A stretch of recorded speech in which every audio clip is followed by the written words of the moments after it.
10th new புக்லேருந்து சொல்லும் பொருளும் பார்க்கலாம். துய்ப்பது, கற்பது, தருதல், மேவலால், பொருந்துதலால், பெறுதலால், மயிலுறுத்து, மயங்கசை, பிராணரசம், உயிர்வலி, கொடுஞ்செலவு, விரைவாக செல்லுதல், நறுவி, நறுமணமுடைய மலர்கள், தூவி, தூவி, விருச்சி, நற்சொல், சுவல், தோல், அருகுர, அருகில்,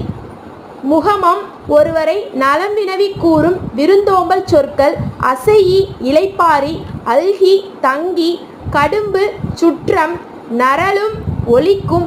ஆரி, அருமை, படுகர், பள்ளம், வைரியம், கூத்தர், வேவை, வேந்தது, இரடி, திணை, பொம்மல், சோறு, சுடினும், சூட்டலும்,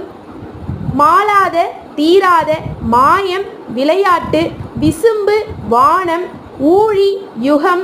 ஊழ், முறை, தன்பெயல், குளிர்ந்த மழை, ஆர்த்தருபு, வெள்ளத்தில் மூழ்கி கிடந்த, பீடு, சிறப்பு, ஈண்டி, செறிந்து திரண்டு, கேள்வியினான், நூல் வல்லான்.